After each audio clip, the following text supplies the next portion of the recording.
just gonna this microphone. Should be okay.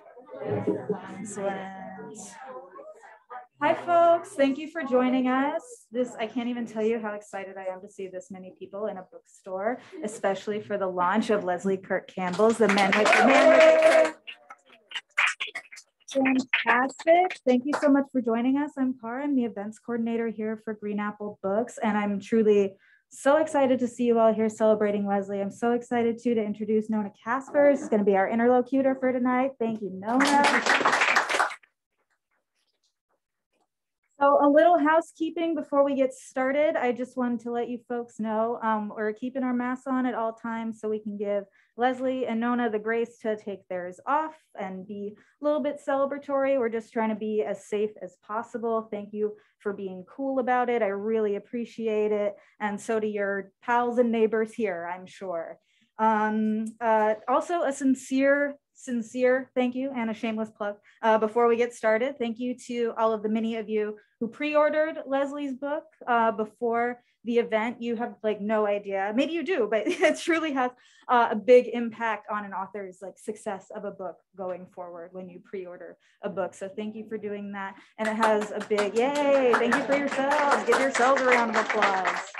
It also has a big impact on us as an independent bookstore when you order from us. So thank you for doing that. When you buy stuff from us here, it means that you keep us here and it means that you get to go to events such as these. So thank you for doing that. And the shameless plug part was we have other books if you want to get comfortable and look around. So thank you for that. Also, thank you to our online audience joining us from wherever you are, all of the many places that you could be. It's the future. We're here. The technology of Zoom. Thank you so much for joining us.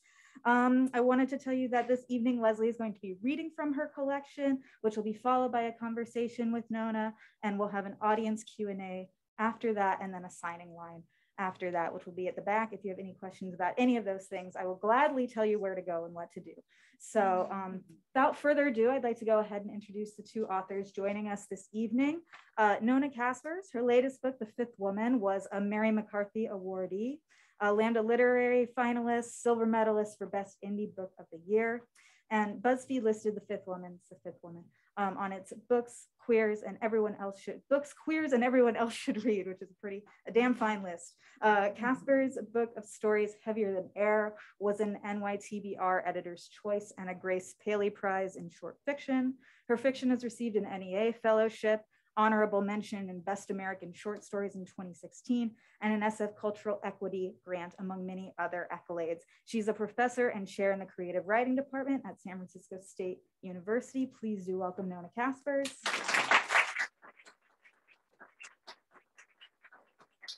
Thank you so much. And last and certainly not least, it's my pleasure to introduce Leslie Kirk Campbell, whose short fiction has appeared in Plowshares, Solos, and won awards at Arts and Letters, Southern Indiana Review, Briarcliff Review, Thomas Wolfe Review, and many others.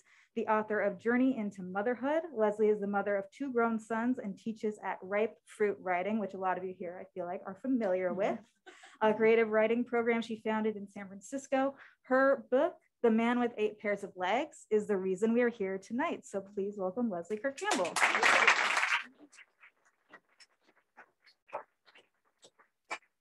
This is wonderful. Look at all this love. Awesome. I'm going to say something about Lunar New Year. Oh, okay, yes. First of all, I just want to acknowledge an altar that we put here, because today is the Chinese Lunar New Year, and one of my alums from Bennington wrote a piece for the LA Times about the year of the Tartar, which she said discovered promises a passionate and tumultuous year ahead. A year will be about making big changes.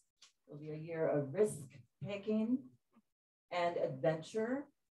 And she also said that,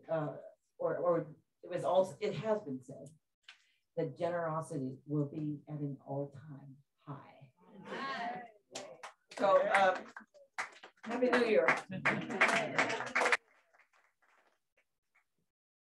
Wonderful. Thanks for reading that. So this is a rich and beautiful collection of stories. And one of the things I look for when I'm reading stories, a book, from the very beginning is some signal that there's going to be a sincere kind of inhabitation of the people, the characters, the fictional people, you know, and that it's going to give me, it's going to light up my brain in some way around the sensibility that's going to be allowed in. And so I was reading The Man with the 8 Pair of Legs, and Harriet is the main person that we're with. And she says very early on, you'll hear it, where the narrator voice says about, right, inhabiting her, says, fatalities soothed her. And I went, oh. It's that light, you know, went off in my brain, and it was like, ah, okay. Mm-hmm. Fatalities soothed her, right? That catch. And there's just throughout that kind of generous, it's really a generosity, right? Not about being nice, but about what you're allowing in. And it's the nuance, precision, and depth for the people, as well as the tenderness. It's just present throughout. So on that note, I was hoping you would read from the beginning of The Man with the 8 Pair of Legs. All right.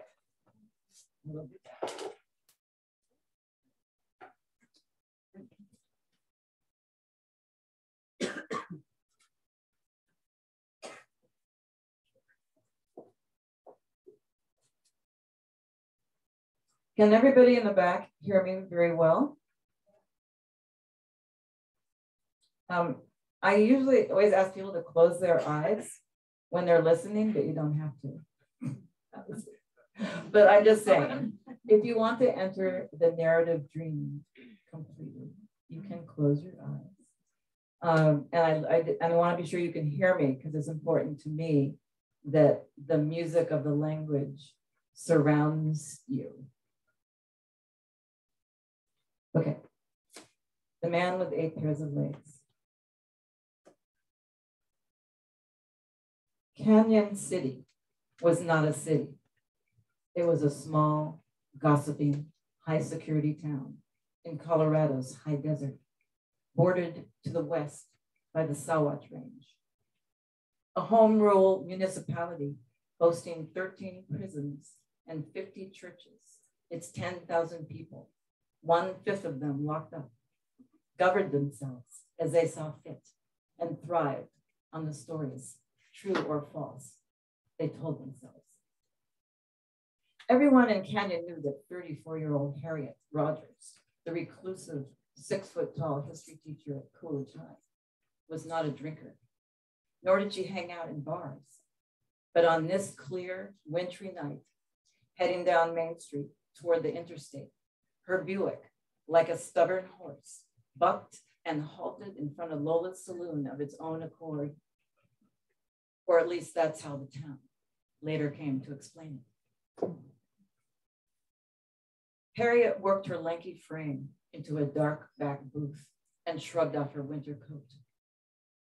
The ceaseless swill of pandering speeches at the Christmas faculty dinner had driven her to near madness, the nerve endings lighting up randomly like rollovers, spinners, and kickers in pinball machines just below the skin.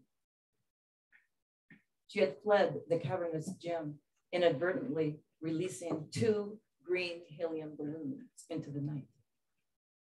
She could still taste the sugary punch.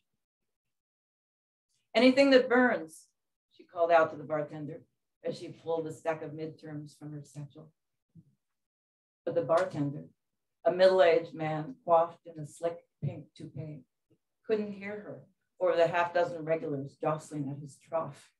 Prison guards, farmers, and merchants, each one attempting to one up the other with accounts of Canyon's breaking news. A rabid sheepdog up and chased down Litton's prize Appaloosa. You heard old Dumbarton's cow got its head stuck in the homestead fence? Bet she was gunning for greener pastures. Get a load of this one, someone said. Harriet looked up to see an unfamiliar man in a motorcycle jacket position himself at the bar.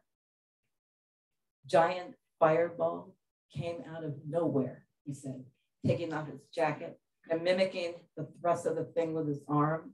Pure methane. The locals fell silent. The bartender set down the Collins glass he'd been wiping with a towel. Happened over at Buckhorn Mine in Gunnison a few years back, the young man said. I saw the whole thing. Sucked out the oxygen so fast, 16 men died in an instant before it exploded at a boy's feet. Harriet leaned in. Fatalities soothed her, the way frightening fairy tales soothe children because it's not happening to them. She lit a cigarette, deeply inhaling the pleasure, then exhaled uneasily when the young man noticed her from across the bar and headed to her table. He wasn't a big man, but he walked like one.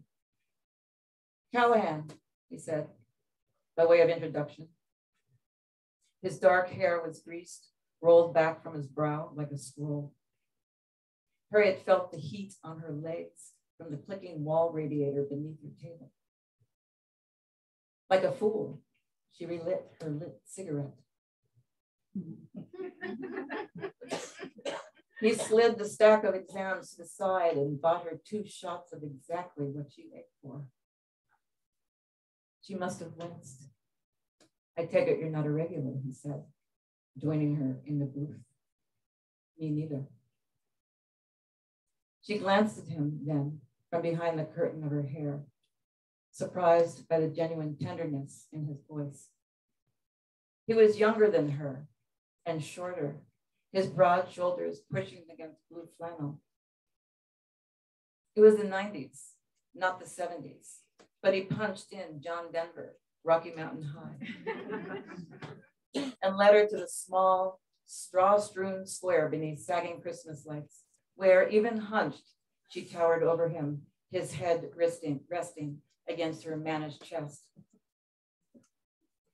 After last call, she expected him to vanish, but he followed her on his motorcycle, eerie in her taillights, past the soaring pylons of Royal Gorge Bridge, its multi-strand cables edged with snow, and out into the prairie.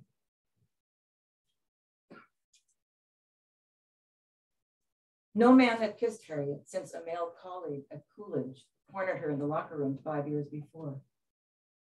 But Callahan did. He craned his neck and they kissed in the narrow hallway in front of Grandma Lily's crucifixes and sepia portraits of Lily's mother and sisters buttoned up and bodiced like gold rush pioneers. Callahan laid her down on her bed and undressed her, first her coat, then her wrinkle-free pantsuit jacket and blouse, carefully lifting out her arms. With a single finger, he traced her collarbones along the borders of her no-nonsense bra before unbuttoning her slacks. His chapped hands, warm on her skin, held the ravages of winter. The sensation alarmed her. Her body, the knit mannequin she washed, dressed, put to bed, and sometimes forgot to feed, suddenly surging with blood. In the quiet of her grandmother's farmhouse, she could hear it, like creaks beneath the snow, a muted, rushing sound. Callahan, half naked, smelled like tree bark after rain. Harriet breathed him in as he molded her hips and legs with his hands, granting her a shapeliness she knew for a fact she didn't have. In her groin, a small muscle beat like a baby bird. With his fingers, he entered her, a wet, hollowing, as if he craved what she held there. She should have warned him there was nothing, yet suddenly there it was, an excruciating pleasure, a pleasure he knew just how to sustain. Callahan moaned, or perhaps it had been she who had moaned as she shimmied his jeans and boxers over his hips and broad upper thighs. She was about to tug them further when they instead slid to the floor of their own accord and pooled around the ankles of his cowboy boots. She cried out. She didn't mean to, but Callahan had no legs. Black plastic cups screwed into what looked like majorette batons. She closed the curtains without thinking. No houses for miles in any direction. Keeping his eyes on her, he pulled off the snug socket that attached to his left thigh. A tiny sucking sound escaped as the seal broke and released the stump, swaddled in its nylon sock. She grabbed a sweatshirt off a hook. He did the same thing with his right, then grimaced as he slowly rolled off each sock, exposing what remained of his thighs, drawn in at the stub, the stumps round and smooth as peeled potatoes. She could barely look at him as he swiveled his torso farther back onto her bed, leaving his metal legs cross-hatched on the floor, boots still attached. I was 16, he said. That was you? But you could see the anguish now in his eyes, behind the gentleness, darker than the collapsed mind itself, too painful to look at. The diamond bit drill that could have saved my legs came too late. From her seat in the booth at the bar, Harriet had heard the gruesome details. Hours after the explosion, rescuers had found the wounded boy bleeding in the tunnel, both his legs mangled, one foot tossed off to the side, still in its boot. She had pitied the dutiful kid, shearing coal so he could buy a fishing pole, or perhaps a bracelet for his sweetheart, upset that he had not been in school, certain he was dead. Why didn't you say something? She asked, confounded by dueling images, the thrilling raconteur at the bar who just seduced her, and this contrite, disabled man. She had never known an amputee, had certainly never seen one without clothes. I wouldn't be here with you now, he said. He pulled Lily's quilt over his thighs. You don't have to do that, she said. You really don't. But she was careful not to touch it when she joined him on her bed. Neither spoke. Like a pantomime, they navigated their bodies into the sheets. Lying down, it was a dull weight of her own long-limbed body she felt pressing down like stone into the mattress. The summer before fourth grade, Harriet had shot up like prairie grass. For years, she became the butt of every child's joke. Is it cold up there? They would ask. In high school, her classmates ridiculed her, the girls as much as the boys, for her awkward walk, for being flatter than a baking sheet. She still carried that hurt, a stillborn wedged inside her. Back then, she tried starving it, cutting into it with razors, scarring her thighs and wrists. Callahan, she heard herself say out loud, just to confirm He was really there. I can still feel the pain in them, he said. He called them his phantoms, which made perfect sense. She had searched, but had repeatedly failed to find the locus of her own indelible suffering, an ache that seemed to reach far beyond the bitterness still lingering from a childhood of mockery. And yet, if she paid attention to it, the pain seemed to spread everywhere, like miniature firing squads beneath her clothes. She started to tell him, but stopped herself. They fell asleep without touching. But in the middle of the night, Harriet woke to the odd sensation of his thigh against hers, warmer than she expected. Frightened, she moved away, but still felt something over there, pulsing and bloody, as if the legs blown off in Gunnison were in her sheets. She slid her hand to where they should have been, but there was nothing there.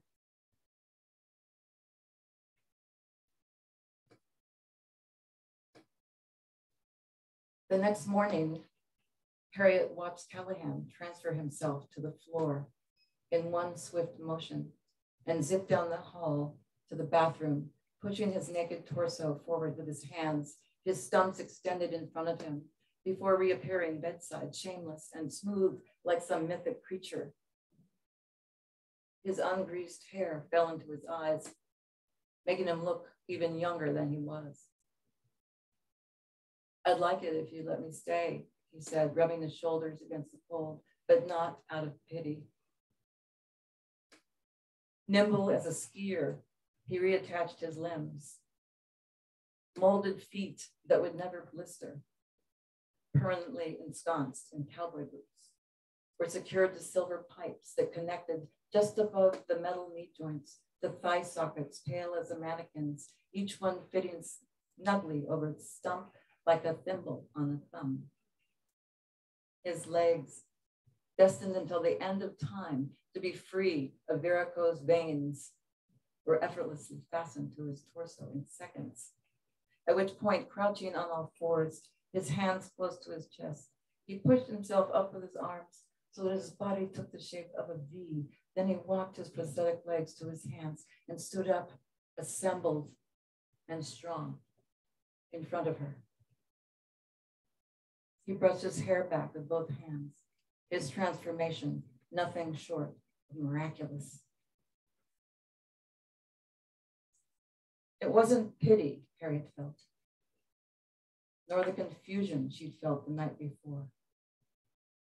It was envy. I'd like you to stay, she said. He looked at her, and she at him, like mule deer on the prairie once the hunters are gone.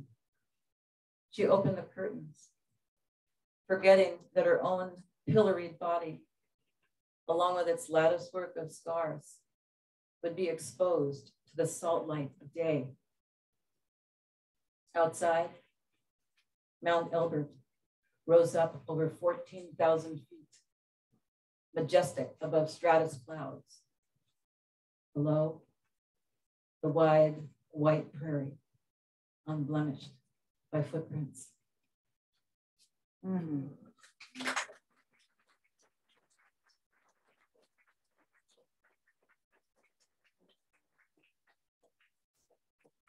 Oh, thank you.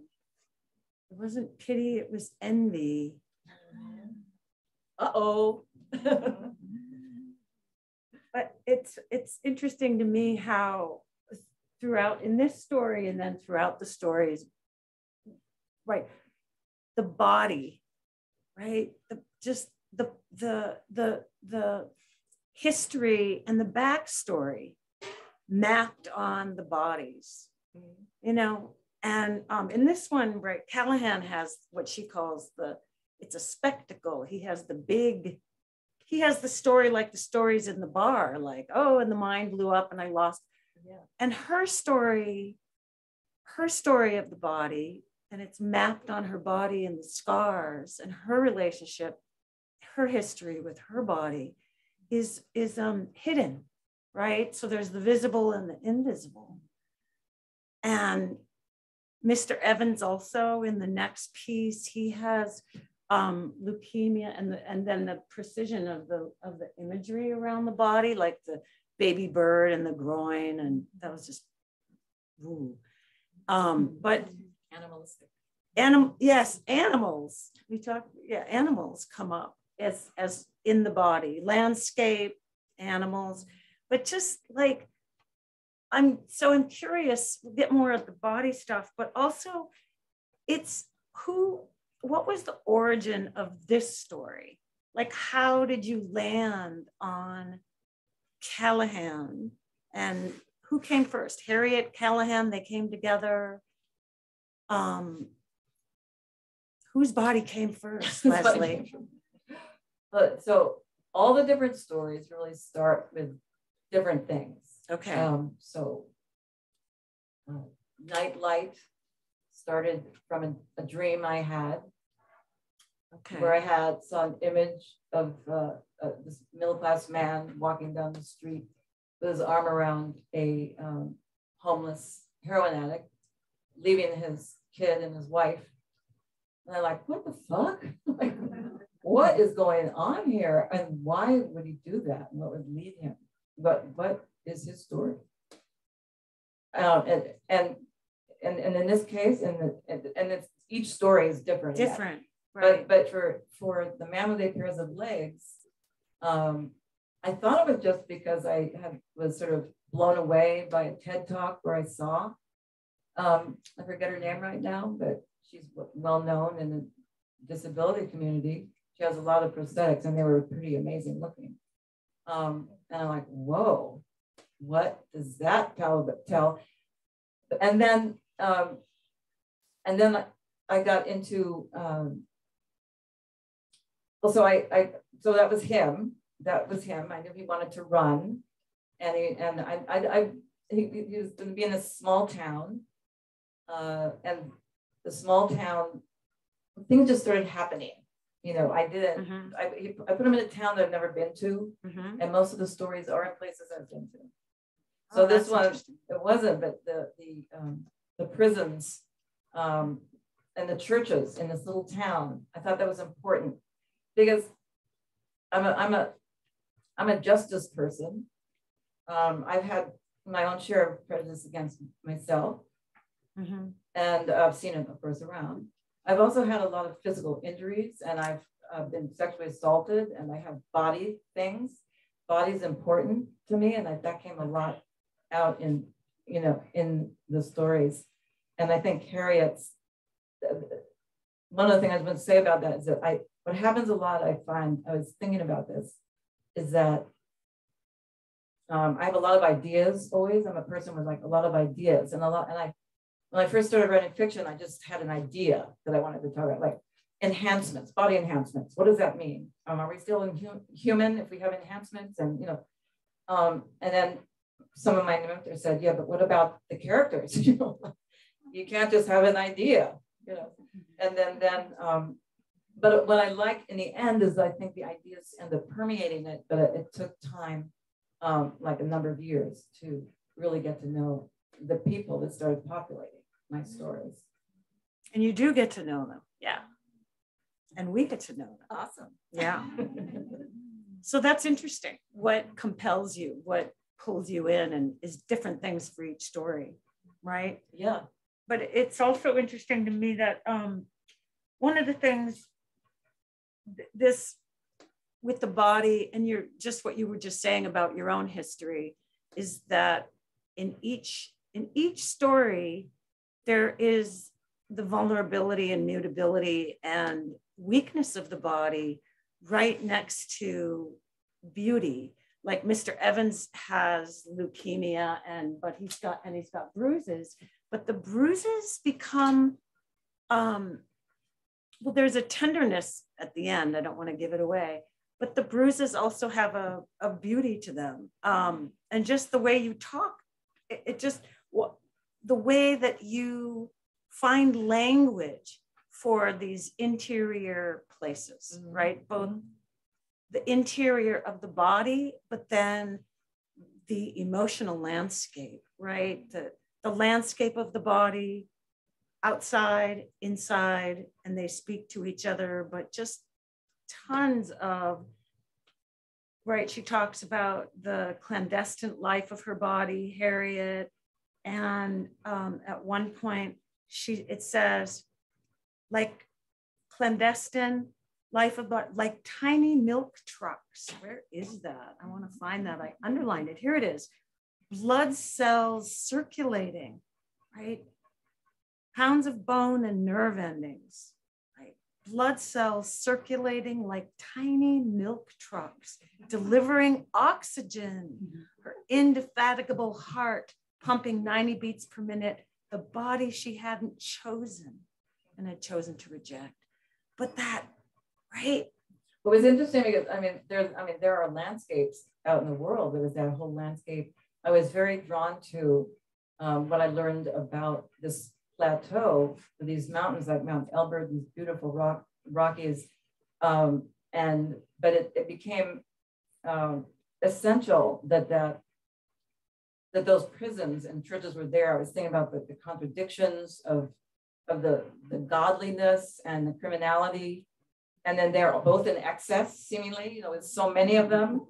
I'm saying, but that plateau would not have been the same if those prisons weren't there. You go to that plateau and they are not there. And I thought about it, and I mentioned it actually in the story of the Columbine, because it happened in the year of the story, 1999, that I found, that Lockheed Martin, a lot of the manufacturing of our defense systems were happening there. And I said, well, humans killing each other, that permeates people's lives. I mean, landscapes are not innocent, it all connects. So, but I was just thinking about there's that, but then there's this incredible beauty and dynamic Rockies, around in that story as well. And just like with the bridge. So there's the technology and its ugliness. And then there's the beauty. I mean, it's sort of like putting together the beauty and the ugliness kind of rubbing up against each other. And what I'm getting to is that to go into the landscape of Harriet's body. Now that was a trip. That I had, one thing is going into the plateau, or going to Bangkok and Thunder in Illinois, and the streets and the smells of the klongs. But to go, that was great that you picked that particular one, because I had to go into Harriet's body. And I learned, we learn, authors learn from our own, in my case, my own body, and our own lives, or what we experience and what's true for us. And it just gets constantly informing our fictive worlds that we create. Yeah. And you have, there's so many examples, and he feels bruises in places nothing is touched, coming up to the surface like stains. And that's his backstory. And then what he's actually doing. This is Mr. Evans. Oh, Mr. Evans. Yes. Not Callahan. No. Don't confuse my people. And then, he's going to Bangkok, right? Yeah. And you've lived there.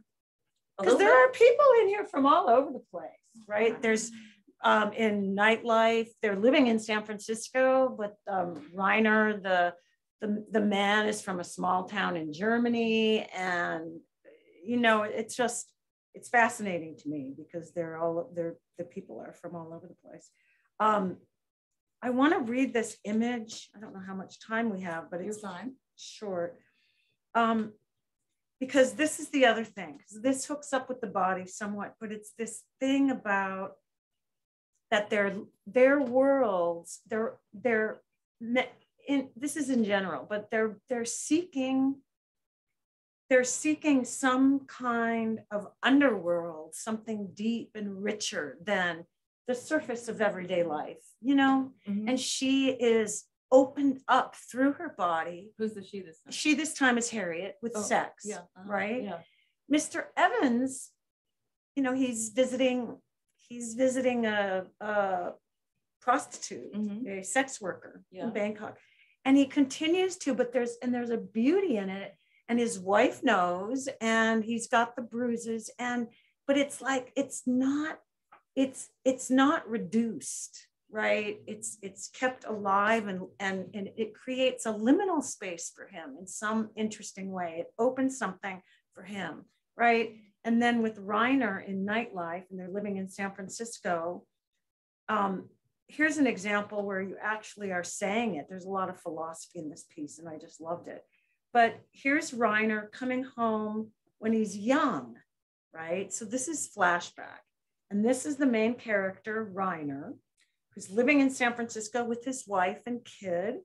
And next door, he discovers a homeless addict. A homeless addict, or, you know, but that is so not. He's so much more complex than that and nuanced. But then Reiner comes to this place that I think is such a meta, it's metafiction also at the same time about what happens for us with image and story and narrative. So he says, returning home from soccer practice one afternoon at 15, he found his father, a head shorter than him by then, standing motionless in their garden in his yellow knee-high rubber boots, his upper body crawling with feral kittens. And I went, right? Light up the brain, light up the brain. It was like, whoa, opening. The setting sun lit the man's stocky silhouette from behind, etching his head and arms in a lattice of gold. Oddly, he tolerated the mewing creatures, the scene as beautiful as it was frightening.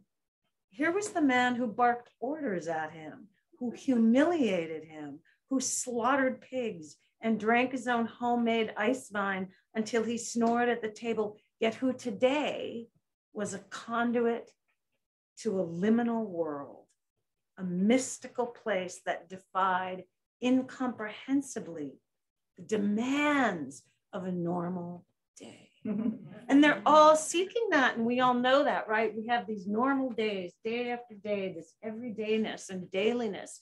But when, where and when do we have these openings, either in memory or in our daily life, and allow them in? And I think your stories really offer that, and your people are really, that's what they're really seeking. And maybe it's going to turn out to come from a sort of self-destructive place even, but they're seeking some kind of liminal world, and they crave something. One of the themes that when I was trying to figure out what in the world could possibly bring all these crazy stories together into a collection, was this sense of imprisonment, you know. So when you're talking about imprisonment in different ways, in terms of some sort of conventionality of some kind, or or literally in Overture, in Margie's in an abusive relationship. She's literally imprisoned in the house. But she has opera. That's her opening. Right. She has opera. So even though she's being beaten, she can imagine singing in La Scala, in Italia, and that voice, and she's kind of silenced there, but it's there. And I guess when you read that story, you'll see how important that ends up being to the whole story, that music that she holds inside her, and how that guides her and allows her to survive. Yeah. And then we have the girls in LA, and that final line, I'm trying to remember the final line. They say, I'm not going to be able to find it. Yeah, you find it. Yeah, you keep talking, I'll find it. Well, just that the sensuality, right? That part, the sensuality, and that they're on the beach. Oh, that they thought that being ravaged and rapture, they mistook. How do you say that? Yeah. We thought this is the final line of these two teenage girls, right? They're 13. They're 13. They're really young, and they're in their bikinis, right? And they're going Santa Monica Beach. Yeah, they're showing, and they're showing themselves. They're showing themselves. And afraid to. Yeah, and afraid to. when licking the vanilla swirls and blonde sugar cones and waiting for the salt air and sunlight to open up our skin. We thought ravishment meant rapture. Yeah, just another example of that. Another example. It's that story is really about that's in 1965, but not different than from today. When the girls 13 on the beach, I realized that they were kind of preparing to be executed, so to speak, almost like, you know, in the sun out there, listening to the Supremes and Mick Jagger, and not paying any attention to the waves, the surf, or the sky, you know. And in the story, in fact, the two main characters are, you know, sexually assaulted or ruined. The promise of that moment that they innocently kind of imagined they wanted to be ravished. They thought it was rapture. Yeah. So the body and the world around it. What time is it? No, we just a couple more minutes and I'll open it up. Okay. Just the body and the world around it. Just do you want to ask about the metaphors? Yeah. Okay. So one thing I had, because you had mentioned, well, and I had thought of that with this, and then I got so taken with this image. Okay. So I was talking to Leslie about the imagery of the interiors, right? The bird like a bird in the groin, and the deer, the hurriedly stitching something is working inside Mariam. So this is from Tasmanians, and something is working inside Mariam, hurriedly stitching itself. So here it's not animal. It's not animal, but yeah, go ahead. But it's that's rhythmic, an internal. Yeah. It's that place of the interior space, and how the other thing that I really look for when I'm reading is the precision and how we find language for those places, those mental states and thinking states, and emotional states, just interior places. And this throughout the book, there's stuff like this. And that other image was one of those as well, the one about the kittens. Something is working inside Mariam, hurriedly stitching itself rhythmically, steadily, like a machine racing back and forth, its needle reinforcing a ripped seam, and then another one, and another under her nightgown. It's as if the spool of thread were in her heart. She can feel it pulling. This stuff like that, of these places that we don't really have that language for, and yet when we read something like this, we can feel her so precisely, but also ourselves, right? Mm-hmm. And just the states, all the refined emotional interior places that we go to. Like that, it's definitely challenging, because I've taught creative writing for over 30 years, you know, and I always tell my students, and they're here, I know, she was scared, or she had butterflies in her stomach, or there's so many cliches for emotions, right. And then also just the emotion, which is an abstraction. So I always talk about metaphor, and I am at heart a poet. I was a poet long before I ever tried out fiction. That's right. And so metaphor is the soul of poetry. Metaphor allows us to compare something to something else. I can always say, as I'm working, you know, what does it smell like here? What does that feel like? What is the light like? Is it muting the colors in the room? How's it affecting the texture of things? Or what does that remind me of? What does that smell like? What does that sound remind me of? So I have to say, since you're the chair of the department, that where I got my master's there a long time ago, and then I taught there for 2 years in the creative writing department.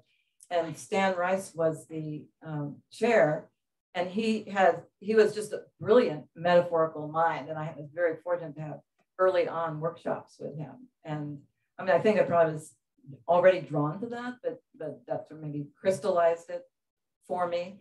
And I was thinking about that question because I realized how polytheistic I am. You know, I think everything is alive. I realized, you know, those prisons are alive, and that's why they have an impact. You know, and then the plateau and the mountain is alive, and the feelings are alive. And the ideas that Reiner has are alive, like small animals in his throat. Yes. And, yes. you know, and minerals, rocks are alive. Everything is alive. I feel that way. And so I have to, as an artist, I have to figure out how that rock feels since it's alive, you know, and I have to find out how that mountain, feel like that mountain, that Mount Elbridge, they climb on it, Callahan at one point, and then when he leaves, she's alone and she listens to the voice of the teacher, of the mountain as a teacher. Yeah. And so there's something, I realize that that's something I believe so completely. So of course it's everywhere in my art. Yeah. Animation, right? Yeah. Yeah. So we want to hear your story, your questions. Yeah. I know there's students here, right?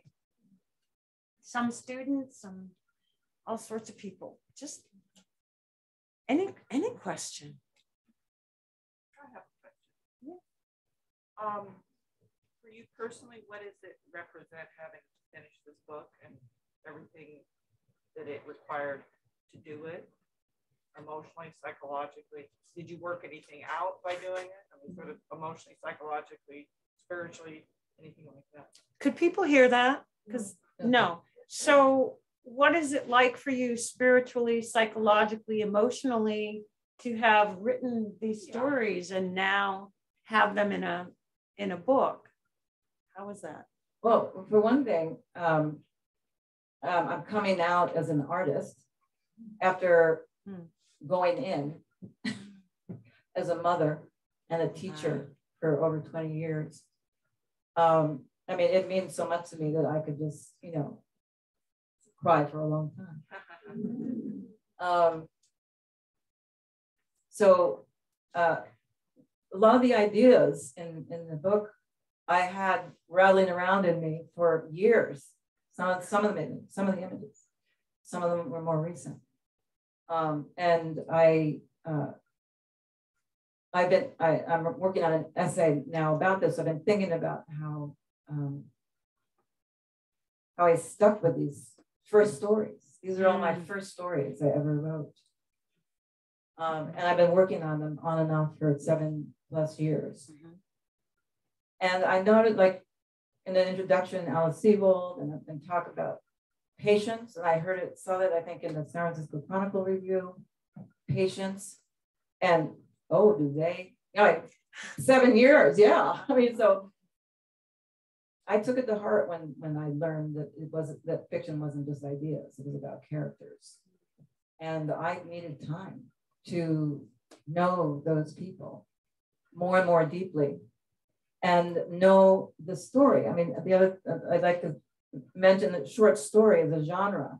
As a poet, that's what I was drawn to. Yeah. It's the density and possible of layers. I'm interested in the music. I'm interested in the intersecting sounds of the language itself, and also intersecting relationships, surprise and intersecting relationships, and then echoes thematically, echoes of images, so that I wanted to be in a whole orchestral environment, you know, for you to be able to enter into.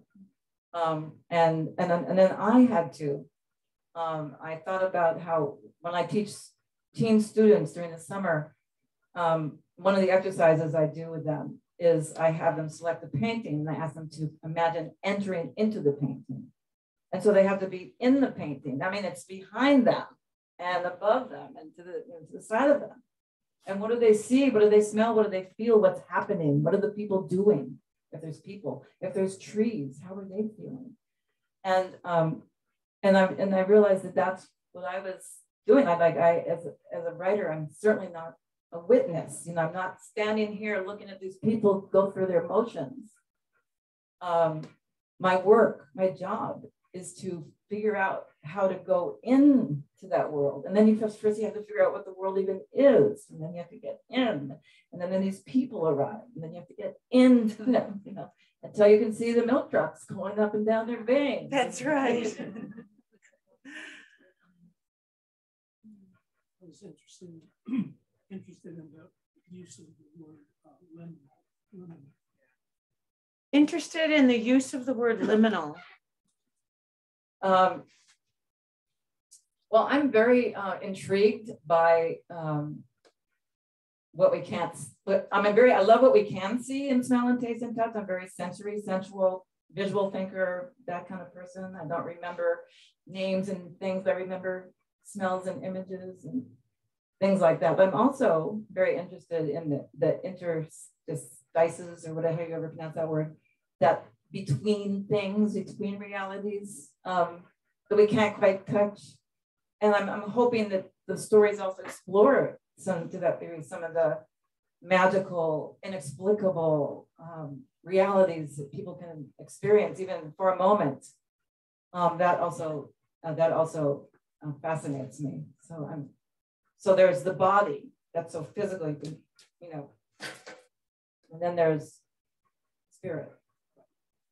And then there's the veil between the two that also really, like, how do you break through? Like you said, opening. So cut through one thing, even for a moment, and what might you lose?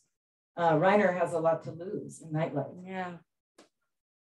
Is he going to go over, or, you know, to experience the things that Federico is promising him, or not? Yeah. That's the question. Over here. My watch thinks that I fell down. What? She did not fall down. So I have to click, I'm okay. Okay, and here's a question over here. Yes, Leslie, Yes. on the writer's process and characterization in particular, particularly at the beginning of the story, when you begin birthing the characters and bring them out, is there ever, as a writer, a threat of saying too much? Do you worry ever you might be over describing something and get? He's asking if I'm afraid of over describing characters, or there's too much and so on. Well, one thing about that is, yeah, fuck, there's so much too much for a long time.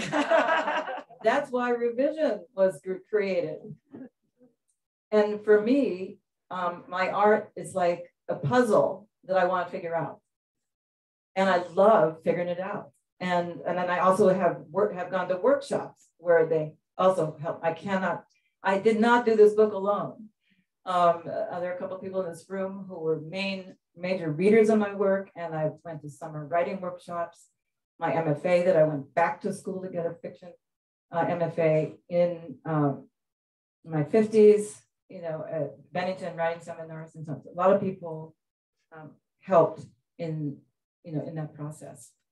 And so it takes time to really just get to know those people.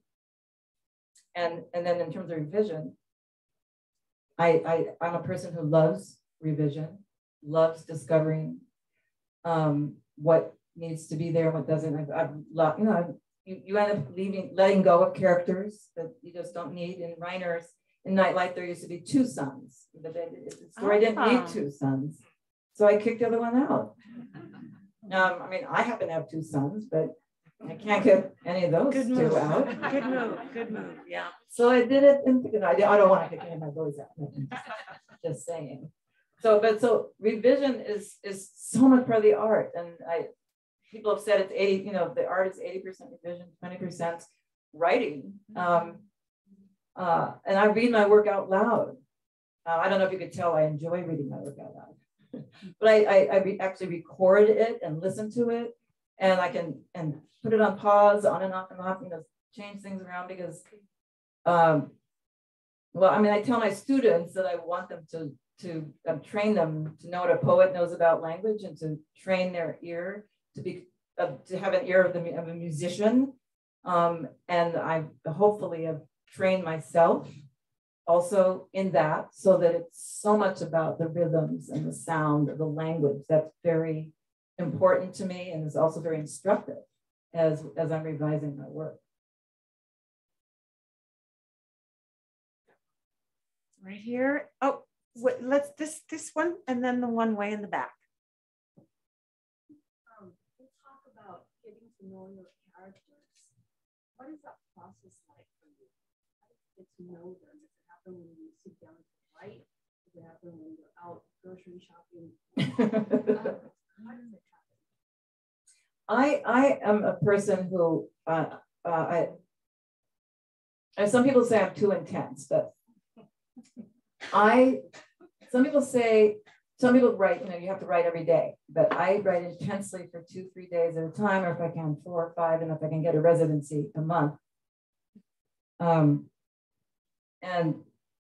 that allows me to just totally focus on that. So, when I'm grocery shopping, I'm grocery shopping.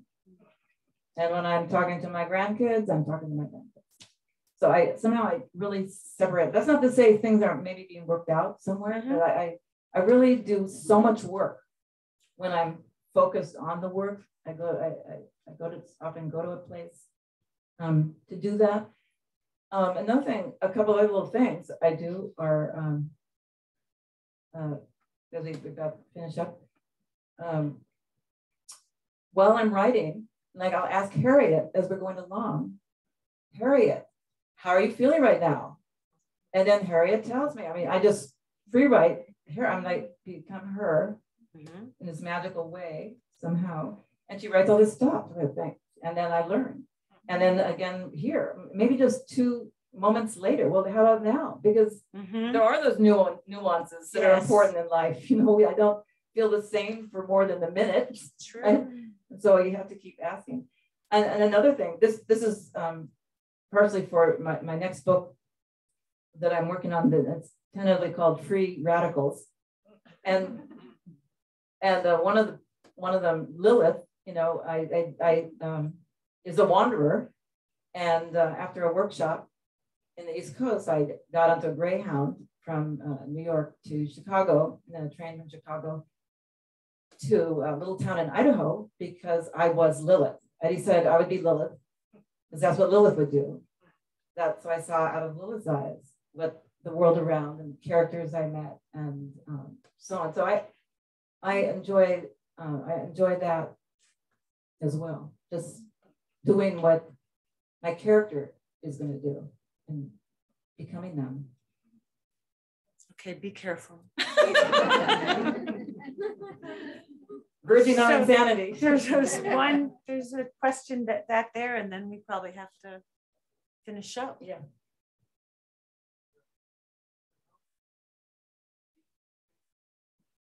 Stand up, Stephen. The phenomenon of being in prison that seems to unify separate stories. Is that just an intimate description of prison? Is it also was there also a sense of liberation? Of liberation? Of liberation and transcendence of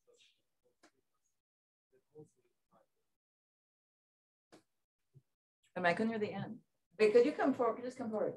Stephen, just come right here and say it again. No, keep coming, keep coming. Okay, there, that's good. So ask it again. Sure.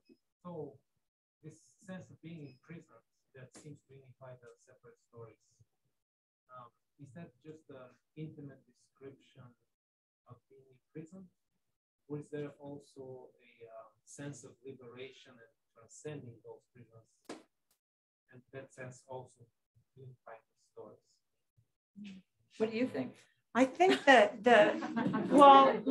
think about, so I would say that the liberation isn't necessarily linear or taken care of neatly, but the liberation is always there, because it's like they're pushing up against each other. Yeah, that's right. The kitten imagery, for example, which I want to know where that comes from. And then even even, you know, Mr. Evans, who is headed towards death, but how he comes closer to himself is a kind of liberation, right? And his tenderness from his wife around something in an unexpected moment, that's a liberation, you know? So they're side by side. And it's complex, right? It's not easily taken care of, because that is, one could say that's the existential state, right? If you talk to the philosophers, that the body is liberation and it's prison. It just depends on what's happening and what we're, you know that. Yeah, so I think those two things are, as Nona was saying, are just sort of rubbing against each other. Yeah, there's a friction there. They're rubbing against each other, and sometimes there's a little thing like that comes through. Yeah. And I know no one's mentioned about the endings, but an old high school friend apparently just read my book and said, "I love your endings." And the endings are still like on the verge. I was thinking of this idea of on the verge. Like you don't know what's going to happen for sure. You don't know what's going to happen, in some more than others. Like one that comes to mind is Margie in Overture, this abused woman. You just don't know what's going to happen to her. And I wanted it like that. You know, I really wanted to leave some of them open-ended like that. So, Cara, want to wrap it up? Great questions. Yeah. And if you have more questions, you can, and if you need, let me do the book signing, you can ask me a question. I'll try to be shorter in my answers. So we're not here all night. We want long answers, so I'm only here to say thank you to both of you and to all of you, and to start a round of applause.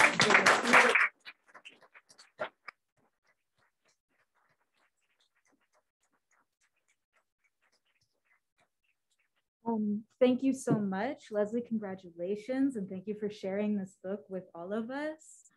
So we are going to have a signing line that starts right where this, the back desk where there's a bouquet of flowers. You'll see them in a vase, and the line is going to wrap around the back desk and go against the wall here. If you're in the wrong place, I will tell you, do not worry about it. If you pre-ordered a book for pickup here, it is behind the back desk. Don't have a register back here, so you'll have to pay for them at the front, but just remember to pay for them before you leave. That's it. Other than that, thank you so much. Thank you so kindly. This has been lovely. Yeah, and thank you to all of you for heading over the bridges and marshes and traffic to be here. I really, really appreciate it. I'm so moved to see you all here. Thank you. One more time for Leslie.